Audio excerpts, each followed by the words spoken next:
Throughout the war, one great battle cry could be heard by American friends and foes alike. Remember Pearl Harbor. Have you heard that before a couple of times? Remember Pearl Harbor. Remember Pearl Harbor as we go to meet the foe. Just remember Pearl Harbor as we did the Alamo. We shall always remember how they died for liberty. Just remember Pearl Harbor and go on to victory. Yeah. What can I say? Wow, that was good. He's a very shy person, too. And a great football player. My fellow Americans, today we remember the 76th anniversary of the surprise attack on Pearl Harbor that killed more than 2,400 Americans and plunged our nation into the Second World War. We remember the lives that were lost, the families torn from loved ones, and the heroes who rose to America's defense. As the smoke billowed that day from our sinking ships, our entire nation rose up to show our enemies America's unbending strength, might, and resolve. Millions of American patriots answered the call and went to war. We overcame and ultimately triumphed against our enemies, achieving victory for America, for peace, and for humanity itself. We understood then, as we still do today, there is no substitute for American strength. America does not seek conflict, but we never run from it. Not then, not now, not ever. Thank you. God bless you. God bless the heroes who wear the uniform, and God bless the United States of America. This is Cold War Radio on We Are America Radio, WAAR.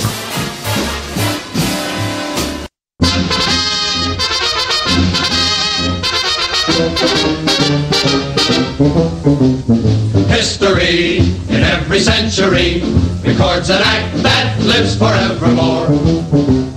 We'll recall, as into line we fall, the thing that happened on Hawaii shore. Let's remember Pearl Harbor as we go to meet the foe. Let's remember Pearl Harbor as we did the Alamo. We will always remember how they died for liberty. Let's remember Pearl Harbor and go on to victory.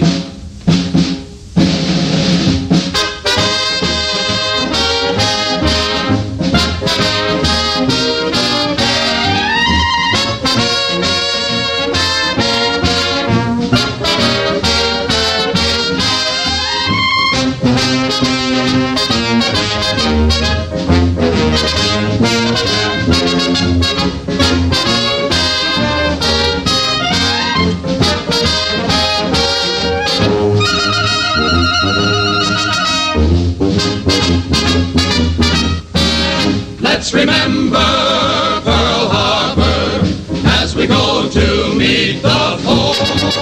Let's remember Pearl Harbor as we did the Alamo. We will always remember how they died for liberty. Let's remember Pearl Harbor and go on to victory.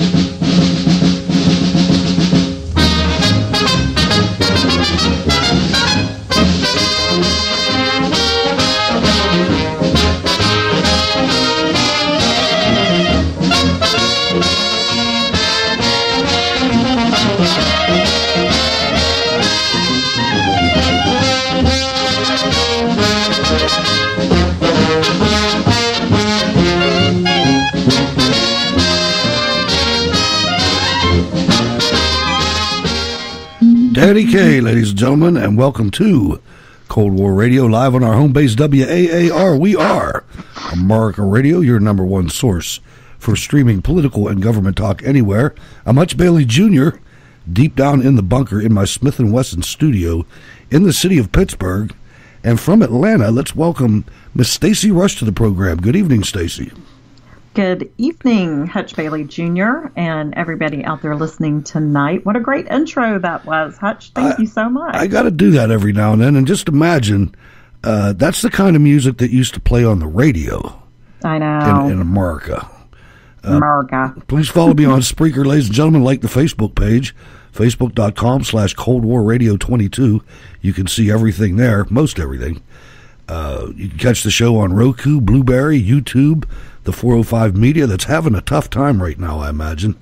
You can catch the show on iHeartRadio, and the app is now available for both Android and iPhone or Apple devices. The email is hutch@steelcityresistance.com.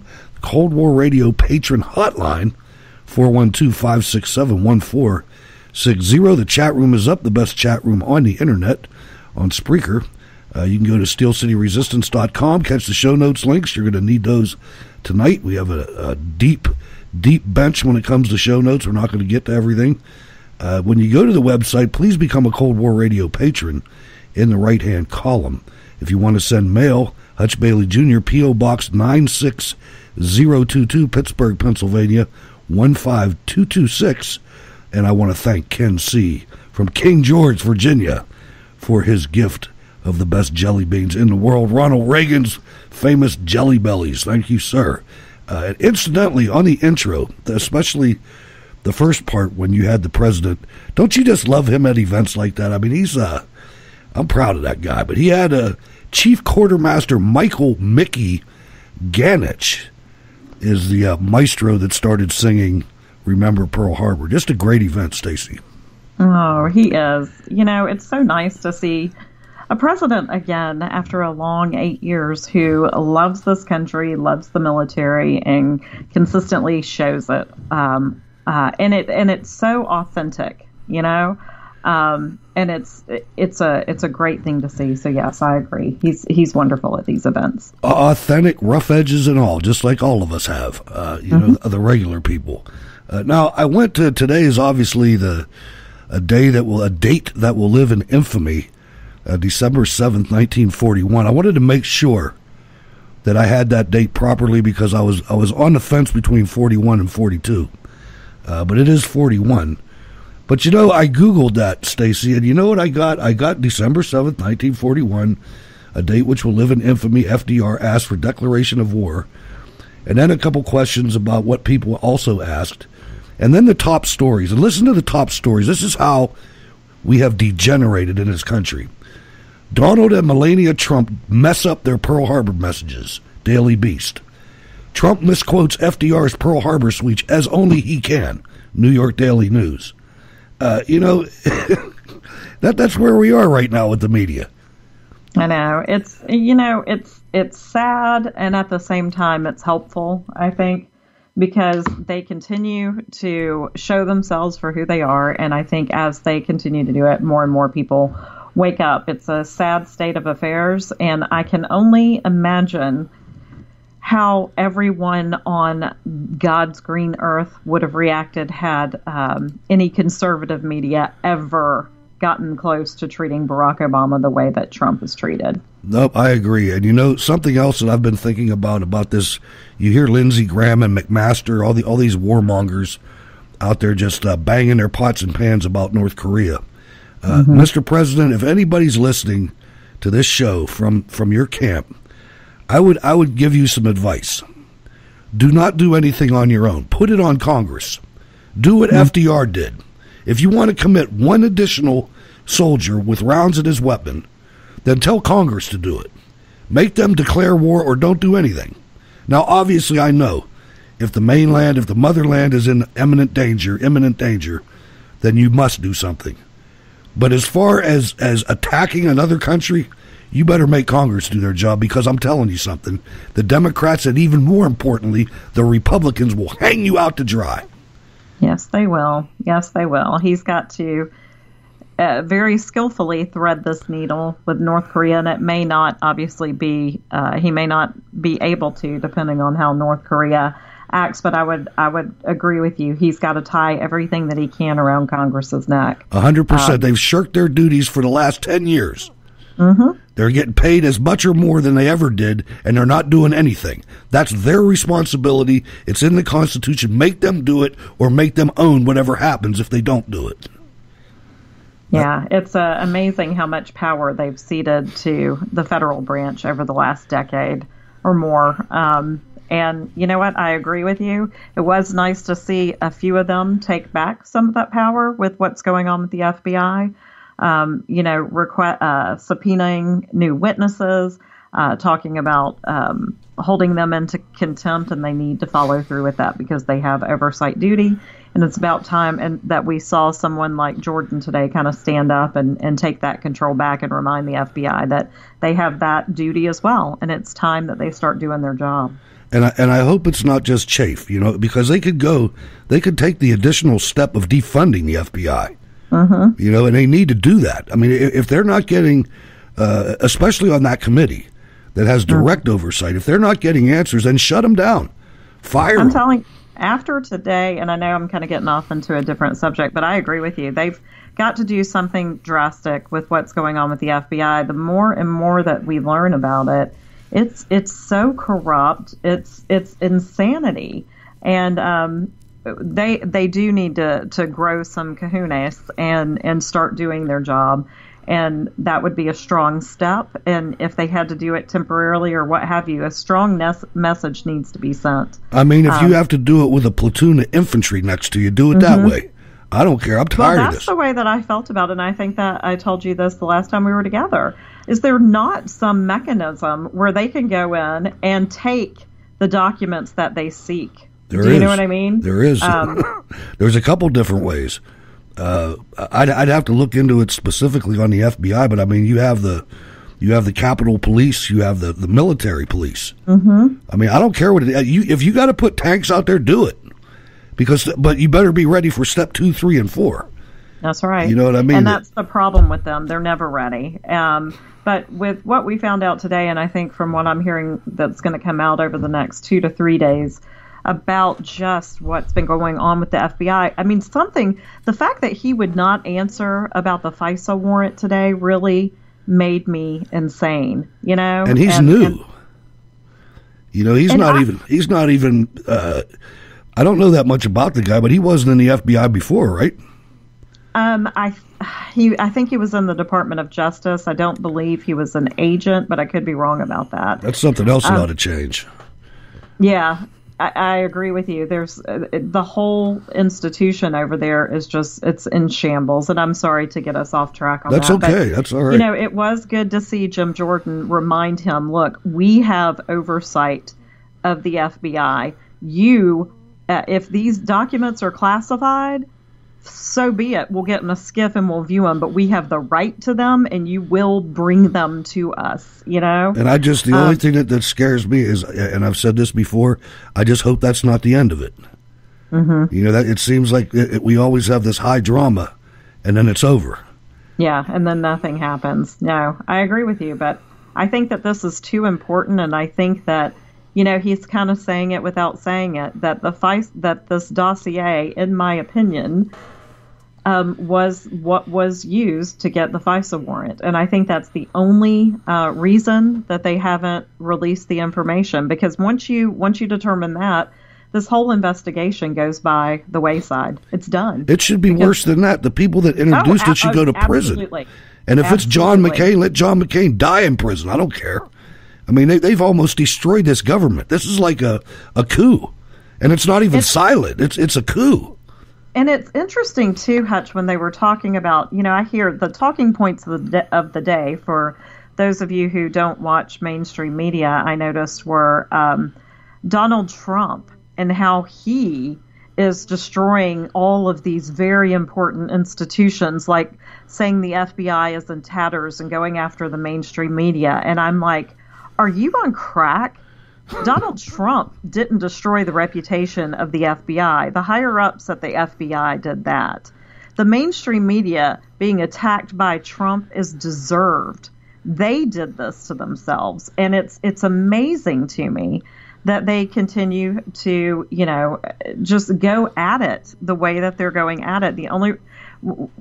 what's happened is that we have lost faith in these institutions, and we need some people held to account, like you're saying with John McCain, et cetera, to be held to account. That is the only thing that is going to give people, in my opinion, faith back into the FBI and the rule of law, is if people are held accountable for what I feel like is an extreme violation of our law, beginning with the Obama administration spying on an incoming administration. But really, in all fairness, you have to look before that, too, because George W. Bush was the one that opened the can of worms with the Patriot Act and getting this deep state really with their hooks and everybody, with all the spying and whatnot. But you're right, though. Obama took it to another level, and he really turned it in on the domestic targets. Okay, let's drill in a little bit here. I want to thank Sly Knight, sir. Thank you very much. One of my first patrons. Ladies and gentlemen, he upped his patron amount by triple. So I want to thank you, Sly. You made my day with that. Anybody else that wants to get in there and become a Cold War Radio patron, that's what makes the show go on. Let's listen to something that I put together. But we had a recent victory, at least a partial victory in the Senate with the tax reform bill. Let's listen to how the Democrats analyze that. Madam President, in the early hours of Saturday morning, under the cover of darkness, the Republican majority rushed through one of the worst, most hastily considered pieces of major legislation I've seen in my time here in the Senate. We are all going to die. This is Armageddon.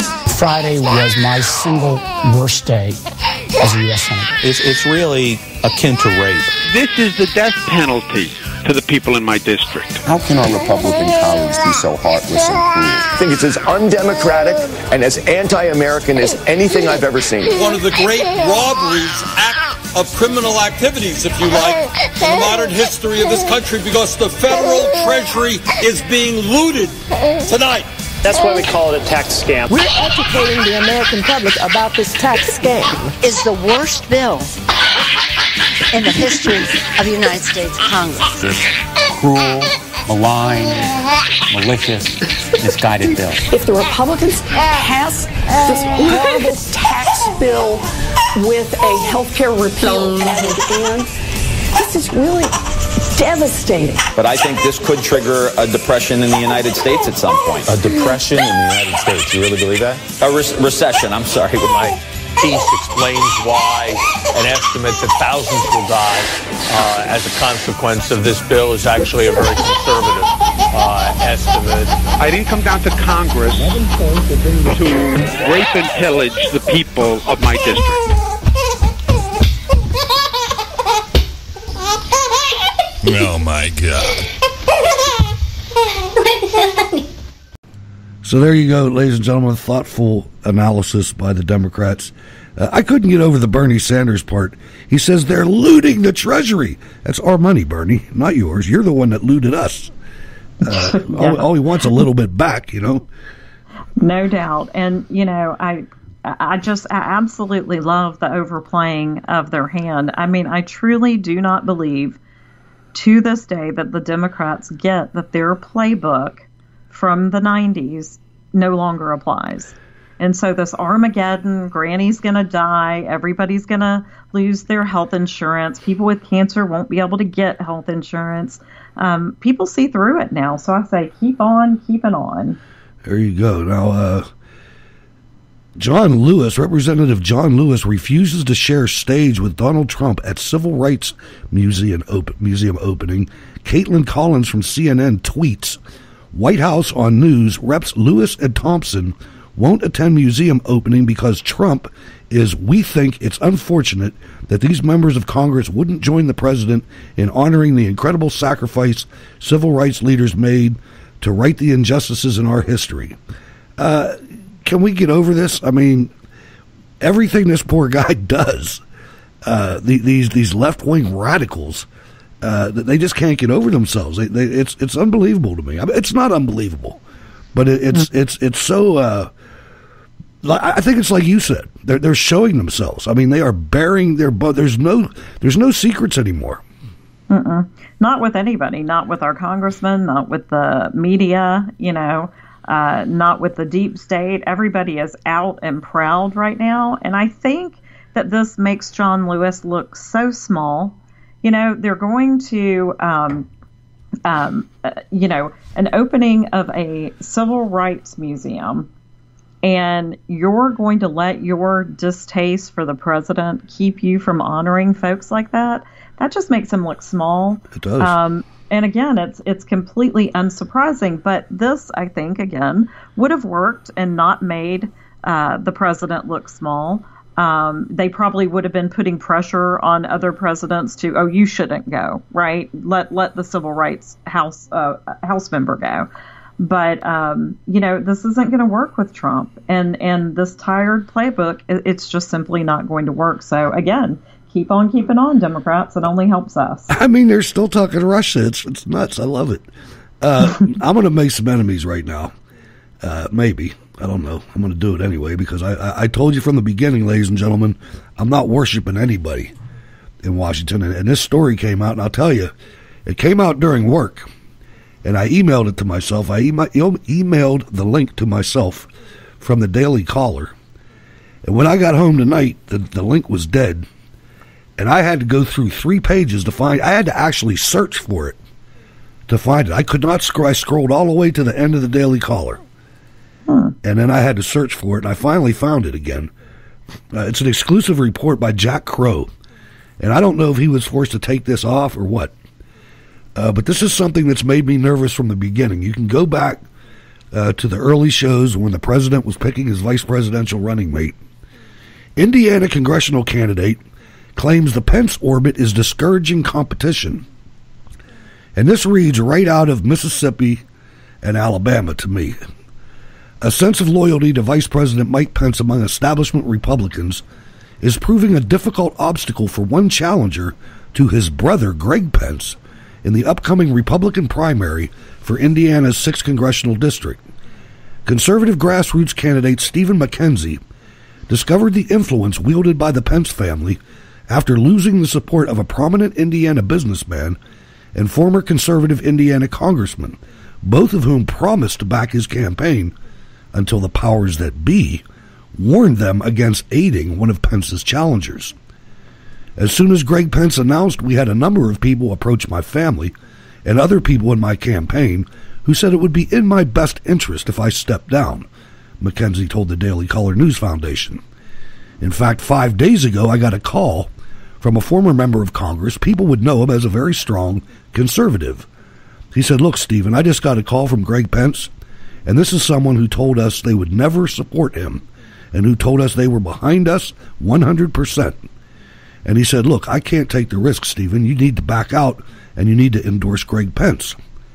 McKenzie explained that this unnamed former Indiana congressman, who initially helped him secure a meeting with the House Freedom Caucus members, told him the party would look favorably upon him and help advance his career if he would agree to withdraw from the primary.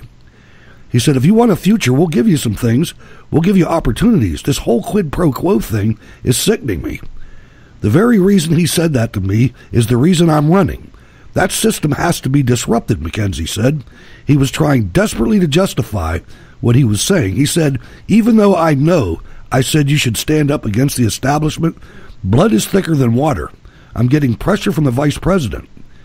The unnamed congressman resigned his seat ahead of an unsuccessful 2016 campaign for higher office, McKenzie added.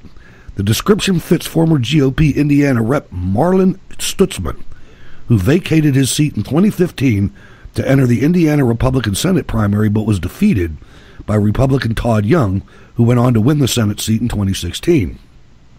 Stutzman did not respond when asked if he had spoken with McKenzie. Indiana businessman P.E. McAllister, who owns a family-run heavy machinery supplier, met with McKenzie and his wife on 2 occasions and agreed to serve as honorary chairman for the campaign, but quickly reneged during a 3rd meeting held after Pence announced his candidacy. The first 2 times we met, he was all about my husband, Mackenzie's wife Cynthia told the Daily Caller. The last time we met with him, he had definitely changed his tune. And then an email was sent from McAllister to Mackenzie. The email reads in part, Do you know that Hammond, Bob Grand, Marty Opes, Klipsich, Jim Merritt, etc., and the local power block are all ready to underwrite his campaign? If I were you, and if I am right, I'd take another look at the odds and see if there isn't a better opportunity, if you know what I mean. They will shut you down and block you at every turn. They will give me hell to pay if I continue to support you. Do you realize the hundreds of thousands of dollars these guys could put in the pot, and a good many, like Jim Morris on your list, is probably up to back Pence? I have nothing personal against you, but I have known and supported Mike Pence for over 25 years, and he has been most kind to me. They asked me to tell you to stand down and get out if you know it's good for you. They will make your future bright or blacklist you here in Indiana. Do the right thing, young man. The Daily Caller was unable to reach McAllister for comment. And there's a lot more content there, ladies and gentlemen. But, Stacey, this kind of thing makes me sick. Yeah, that was a little bit worse reading through that than I thought it was going to be. I get loyalty to folks, like Mike Pence. What I don't like is they will make it good for you if you get out of the race. You scratch our backs, we'll scratch yours. That kind of stuff really bothers me, along with the threats to, supporters of another candidate. It's politics as usual. It's the place where Mike Pence comes from. I do like Mike Pence. This doesn't make me, want to not like Mike Pence. I don't know, exactly how much he was involved directly, but it sounds like he was. It's not a good situation. It sucks. It's the way that politics, is handled, and you can't accept it. Like I said, I'm a fan of Mike Pence, but you can't even accept this from him. Period. End of story. This is the type of stuff that we're trying to get out of D.C., and it's very disheartening to read the story. It is, and I looked at it and I was like, this is not going to go over well, but I have to do it. It's interesting that when you got home, the link was gone. Yeah, and you had to search really hard to find it. I know, and there was stories on the Daily Caller page that were published after this that were on there still, before this, that were still there. They took this out. Yeah, and you would want to, because it looks horrible. It looks business as usual to the number 2 behind Donald Trump, And Mike Pence is no Donald Trump. Mike Pence is George H.W. Bush. That's who Mike Pence is. Now, he might have a little bit better policy. I really don't know what his policies are. He doesn't really get involved in it that much. But he makes me nervous. He makes me feel like he's a placeholder. And I could be wrong. I hope I'm wrong. But I just don't see the urgency. Whenever there's anything major, he's nowhere to be found. No, I disagree with that. I think he has come out and supported Donald Trump, especially once he was selected, especially during the campaign. I do too. He did. I do think he's definitely steered clear of some of the scandalous stuff that's come up.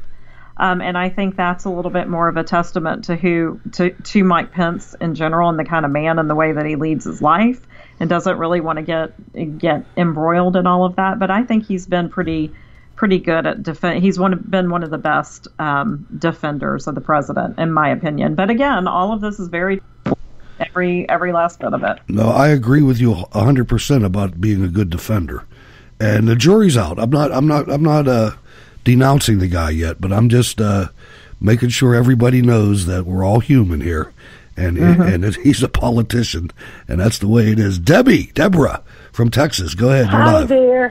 Hi there, guys. How y'all doing? Doing good. What's on your mind? Hey, Deborah. Hi there, Stacey. This is kind of a little bit off issue right now, but I'm curious.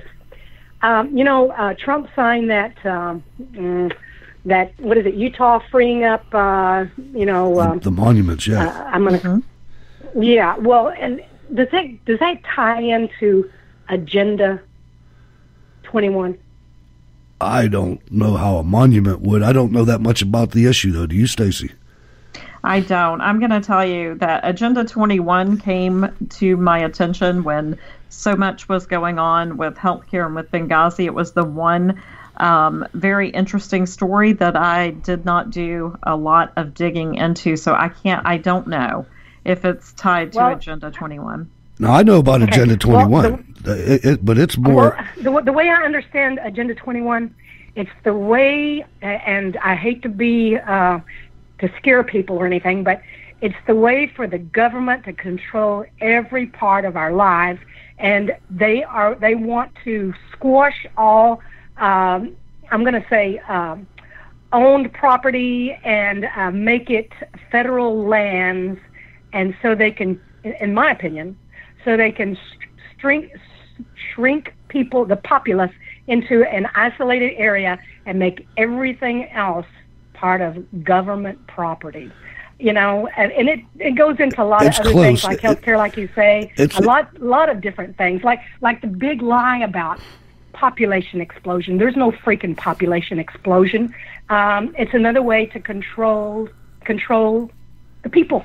Well, if you get enough, you're right. If you make those people small enough, you can control them. But they're not. They don't want to put people in isolated areas. They want to concentrate them in the urban areas, and they That's actually, what I mean. And they literally want to make the rest of the country uninhabitable. I'm talking about with wild animals and everything, and they want to eliminate cars. They want to They want to make it to where you are completely dependent on the government for everything, like you said, for transportation, for food, for everything. And they're trying it. You look at any big city, and there's bike lanes going up all around, and the reason for those doesn't have a doggone thing to do with bikes. It's to curtail the amount of area that you can travel with a car. Mm-hmm. Okay, let me ask you one more thing, and I'll let y'all go so y'all can get other calls. But the platform that Trump ran on was to reduce the violence in the city and bring opportunity to the inner city. How's he doing on that? Well, they just passed national reciprocity, so that's got a lot to do with it as far as making cities safer. I think I think you have to wait for more time to go by for him to get everything. I don't think that's a 50-meter target right now. I think that's something that he'd like to get done, but there's other things that are forcing his hand and taking his time up, I think, right now. But don't worry, he's going to get to it, Deborah. I believe he's going to get to everything that he promised on the campaign as soon as he can get past these people that are instituting this coup. Maybe we can get on with business. Okay. Hey, just on that note there, I had a very sweet coworker from Brooklyn, New York. He's a black guy. And he told me the price of education, or the price of education is so valuable. It trumps ignorance. That's true. Like that's why we do this show. That's what we got to do in these inner cities is allow them to prosper so they will, better themselves. All right, Deborah, thanks for the call. Thank you. Bye-bye. And hopefully you're still listening out. You can go to the website, steelcityresistance.com, and there are several articles in the research room about Agenda 21 that was started in 1970 as Earth Day and has now morphed into Agenda 2030, or they keep renaming it all the time. But anyway, it's a very important subject, and it's something that we have to pay attention to. Leftist mayors are going around the state and federal government, taking money right from other entities and instituting things in their cities. Pittsburgh is a big time city it's not a big city, but it's a big time offender when it comes to Agenda 21, our city and county government. Now, Stacey, I got an email, Hutch, as I listened to your show and received the weekly jihad report. I learned quickly and learned to understand more of the horrors. One night while I was at work listening to this show, I started thinking about America. What about Dearborn, Michigan? I watched some videos of people who live there. These Muslims threaten the owners of businesses to sell. They threaten their families, their business, their new way of life. Now Dearborn is Muslim. One of my questions is arrest records for that town. I looked up the crime stats, and for the population, they are through the roof. Has the town council been taken over? Has the law enforcement been taken over? Is Sharia law in full order there? How can this be when American laws are broken by Sharia law? How many have been arrested and prosecuted for these crimes? Is this just another story swept under the rug? How many more towns around this great country are being taken over? How does one research this information? How do we stop it before we can't? I will not be a raghead. Not trying to unload, just think we need to bring this information, needs to be gathered and broadcast to the great American people via our Dean. Well, Dean, I would encourage you to go back through my archives, because we've been talking about this since the show started in 2010 as Steel City Resistance.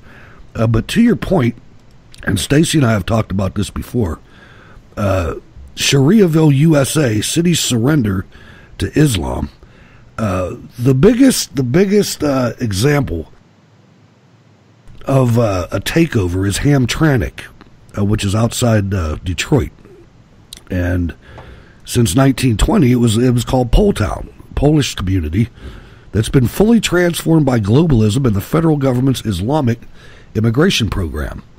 The bulk of the change occurred in the past 20 years, but it started in the 70s with the globalization of the auto industry and mass immigration. Hamtramck, known affectionately as Poltown by Detroiters and Michiganians, for its bustling district of Polish restaurants, markets, and beautiful Catholic churches, last week, this is from 2015, last week became the nation's first city to elect a Muslim-majority city council, sending 3 Muslims to join one incumbent who was not up for re-election. In butcher shops that once offered juicy Polish sausages in refrigerated display cases, female customers wearing hijabs now purchase halal meats blessed by an imam. The sound of church bells has given way to the chant of a Muslim holy man giving the call to prayer in Arabic.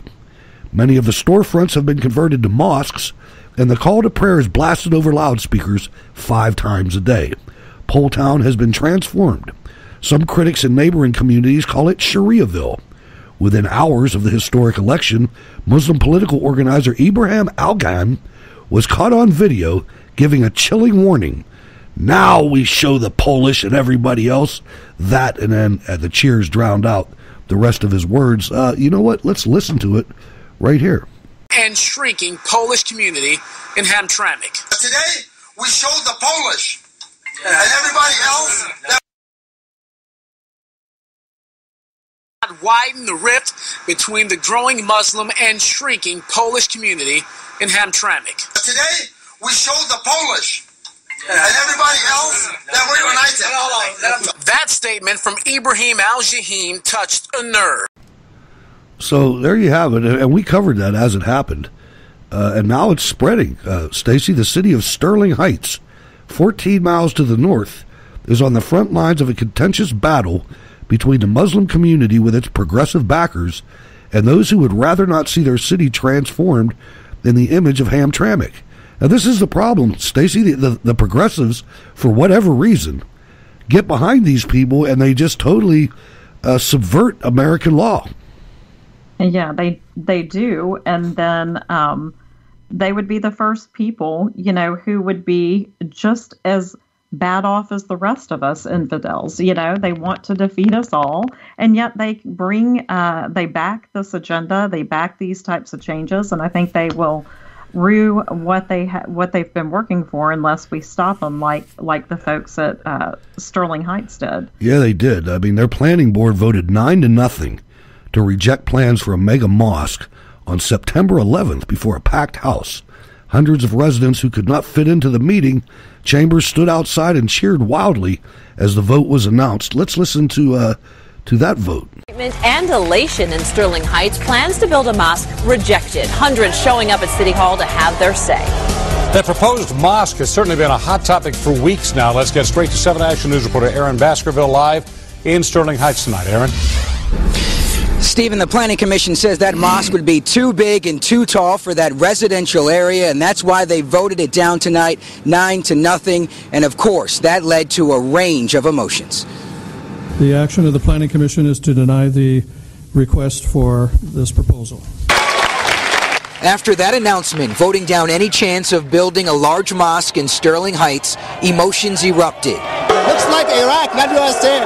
I'm very offended that this happened. Doesn't seem like I'm in Sterling Heights. Seems like I'm in Baghdad. That's not right. I have right too. Are you so happy? God bless America over here because traffic is going to be so bad. Those are the faces of hundreds who stood outside after Sterling Heights City Hall was jammed to capacity. I cannot see the justification besides public pressure to area on 15 Mile Road near Ryan, but many against it claimed it would bring too much traffic and congestion. When it was struck down, chanting could be heard inside the building. Mosque over here. We don't hate Muslim people. Never we hate them. But you don't like mosque over here. Mosque leaders told 7 Action News they would easily consider downsizing the 20,500 square foot building, some calling excessive, with large towers and a dome in a residential area. One religious leader says this obvious division is sending the wrong message. Sad to say that they are sending a very happy message to ISIS and Al-Qaeda and other criminals who are against our country and against Islam and Christianity and moral values.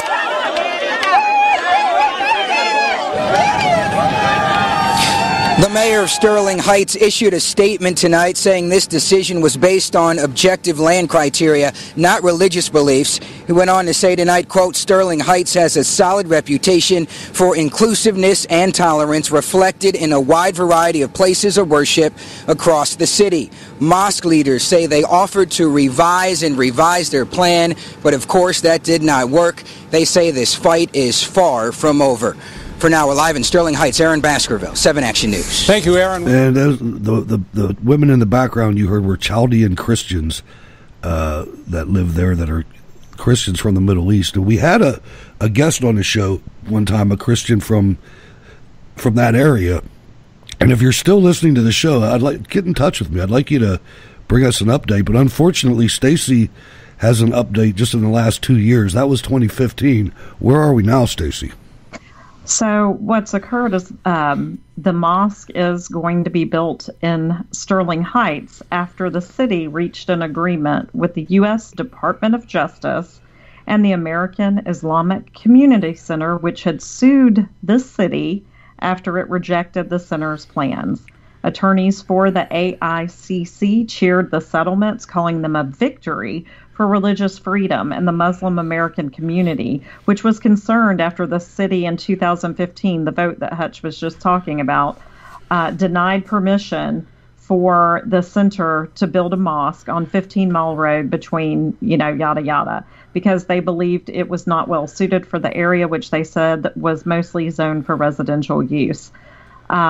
So here we have a community whose elected members overwhelmingly vote to stop the mosque. And so then what happens? The Muslim community sues the city, and the city is forced by the DOJ to settle the suit, and they are building the mosque after all. They certainly are well versed in how to disrupt our country, and it doesn't help that the GOP governor stands with the Muslim community. Michigan's Republican Governor Rick Snyder has made it clear on which side he stands. He's with the Muslims, says Dick Manasari, a resident of Rochester Hills and one of Michigan's up-and-coming voices against the Islamization of the Great Lakes state. He has started a group called Refugee Resettlement Monitor, Michigan, that has several members out on the speaking circuit, educating Michigan Republicans with facts and the personal stories of Chaldean American Christians who have lived under Sharia in the Middle East. So that's unfortunate. I mean, the governor's really twisted on the subject. He was part of a celebration of a Hamtramck event, the Bangla ballot. So it was duly recognized by the governor, who is really twisted on this subject, Manasari said. He somehow doesn't make a distinction between economic development and the influx of people who practice Sharia. It seems he's very much in favor of Shariahville, as I call it, and wants to see it spread all over Michigan. And so we're working against that at the grassroots level for the whole state. I'm going to try to get that guy on here, Manasari. I'm gonna do that, ladies and gentlemen. But anyway, you can go to the show notes links, and it's all there. You can go to the Facebook page and watch those videos. Go ahead. I think that you have to take all of this very seriously because, as Hutch mentioned, they understand our Constitution and our way of life here better than Americans do. And what they're doing is they're trying to use it against us and to destroy us from within. And one of the ways that they do this is through, obviously, these lawsuits based on religious freedom against these cities. And if they can't win there with all of the liberal judges that we have on the benches these days, you have them getting into city councils and working their way through city councils, through local government. And you see cities and towns change rather quickly to a Muslim-dominated community. Michigan has a Muslim. That you need to be aware of. They have a Muslim candidate for governor coming up here. I'm gonna have to look into that too. But just finally, there's 3 other states. John Guandolo, a former FBI agent who specializes in Islamic terrorism, said in a blog post posted Tuesday, again this is 2015, that Michigan, Massachusetts, and Minnesota are 3 states that appear to be putting up the least resistance to Islamization. So there you go. Go to the show notes links. I'm just going to give these things real quick time here because this is some of the demise of our government and our party. GOP Senate campaign chair Moore will never have our support. Roy Moore will never have the support of the senatorial committee. We will never endorse him. We won't support him. Republican Colorado Senator Cory Gardner told the Weekly Standard. So pay attention to that guy. And Paul Ryan says that I stand by my call for Roy Moore to drop out of the Senate race. This is 4 days before this guy's going to win in a landslide. Mm-hmm. This is the Speaker of the House. The third man in line to be president of the United States thinks that what he says is more important than what the sovereign state of Alabama says. I find that despicable.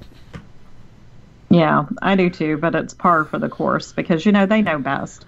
We silly people who live outside of the D.C. bubble do not know best, and we should listen to them. And we see where that's gotten us. We are in terrible, terrible shape as a country, and we need some people in D.C. to shake it up.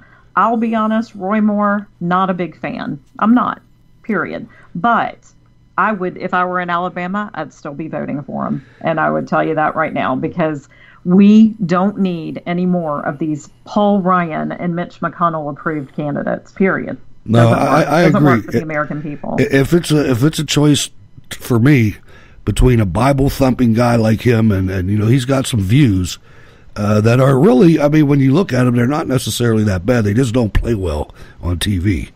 And they don't play well coming from him. Just the whole package is annoying to me.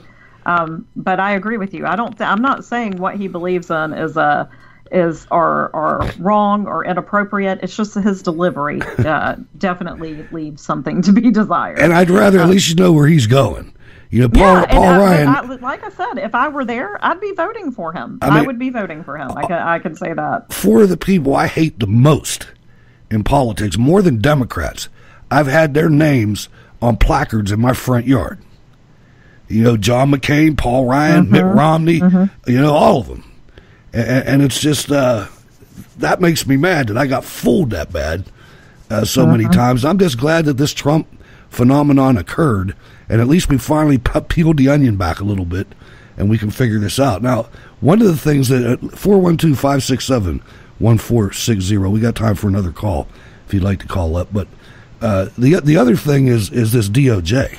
Oh my God! Yeah, they got another guy now. I know, and that's what I mean, Hutch. Today, after Christopher Wray testifying, everything just kind of coming to a head with stroke. This is just unbelievable to me. I was listening to Sean Hannity today, and normally when I listen to Sean Hannity, I can pick up right away that he's just repeating something somebody else said.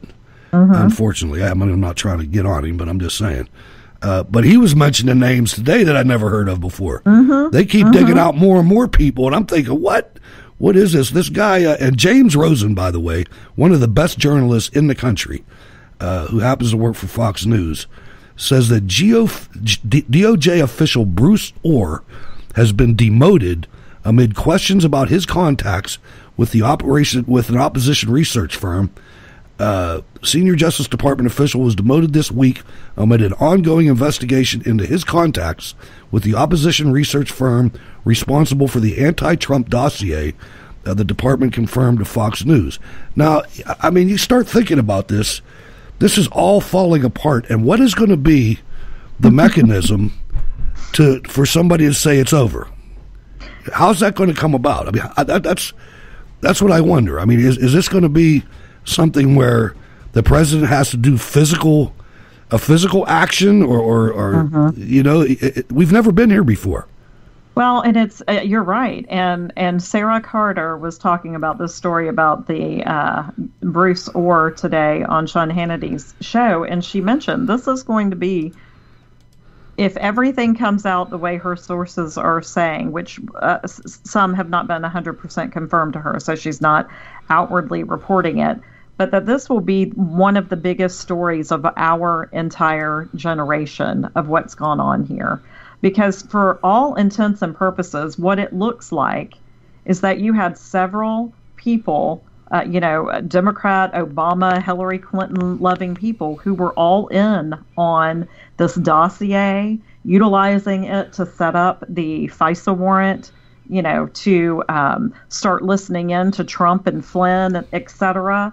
The non-charging of Hillary Clinton, the charging of General Flynn. And like you said, how does it end? We don't know how it ends, but what she reported today was that her sources are telling her that within 48 hours, the Inspector General, who's been investigating all of this impropriety as far as the investigation is concerned, is going to release some detail, maybe not an entire report, but it sounds like they're going to release enough detail that we will start seeing some people being held accountable for their inappropriate behavior. And this is just another person that's in the DOJ who met with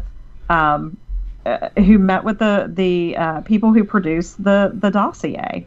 And so where does this lead us? And ladies and gentlemen, you just reminded me of something serious that was 8 years ago. The inspectors general of these agencies are the watchdog. Mm-hmm. They are the government employee watchdog that is not answerable to the head of the agency. Mm-hmm. So if we finally have a government employee that is going to do his job with integrity and dignity, this guy ought to be president next. Mm-hmm. Because we have had so many that haven't. But I want to bring your attention, remember, Stacey, back at the beginning of the Obama administration, one of the biggest scandals at the beginning, this was back when Glenn Beck was still in full swing. Mm-hmm. Obama was not appointing inspector generals. There were so many agencies. I've forgotten about that. Remember that? They found one that was totally corrupt, and then there was all the other agencies. None of them had inspector generals. Oh my God! I did not, Hutch. I'd forgotten all about that. And this is the position that stops this from happening. The Republicans suck. Mm-hmm. You should have been calling this out from the beginning. We're not supposed to do this. You are. Mm-hmm. I just remembered that just on a whim just now. A synapse flashed across my head about listening to Glenn Beck talking about it. And this is unbelievable. I mean, when you look at this entire situation with what has gone on, from starting with Hillary Clinton's email investigation, and when you look at the fact that the stroke guy interviewed Cheryl Mills, interviewed Huma Abedin, they lied to the FBI. They were not charged. They were given immunity. Cheryl Mills was allowed to sit in on Hillary Clinton's interview, which was not recorded, which she was not under oath. And Cheryl Mills, who was subject of the investigation, sat in as her attorney during Hillary Clinton's testimony. I mean, the whole thing is so improper. And then you've got this whole situation with the dossier. And what cracks me up about all of this is that they reported, the New York Times, I believe, is the one who reported about the FISA warrants, Hutch. and they're being out there. And it's funny to me that most people wouldn't know about the FISA warrants and how this whole spying on Trump and the unmasking started had it not have been for the New York Times. So God bless how stupid our mainstream media is, and God bless how stupid the Democrats are, because here they are thinking they're going to take down Trump, take down his administration with this phony Russia stuff going on, and it's going to come back and bite them in the ass. They're not even good at it. No. They're horrible at it. I mean, and like Jack said, we're not talking about the Aquan brothers anymore, Uranium One. I mean, there's somebody better have a really big hard drive. Much. Yeah, and that's why I say I don't know how it's gonna end. It's gonna end one way or another. It's gonna end, and I don't know if it's gonna be Trump saying I've had enough of it or what. But Rocky, it's time. Get up there. It's going to be interesting to watch. It's a dangerous time, though. We've got some really undereducated people that. Yes, we do. I don't know. Anyway, Stacey, we're out of time. Final comments, and how can people reach you on social media? Great show as usual, and thank you guys for listening in. You can reach me most easily on Twitter at DiscoveringMe40, and I am the Right Rush on Gab, and you guys have a great weekend. And I want to thank everybody for listening live, and to all of those of you that listen to the podcast, please get over there and become a Cold War Radio patron. That's what we need the most. I'm Hutch Bailey Jr. on Facebook, Berg's Eye View on Twitter. You want to sponsor the program, paypal.me/Hutch Bailey Jr., BAILIE. I want to thank everybody for letting us into your life for an hour. The Wayne Dupree Show is coming up next. God bless.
Cold War Radio Eagle 1 cleared for takeoff.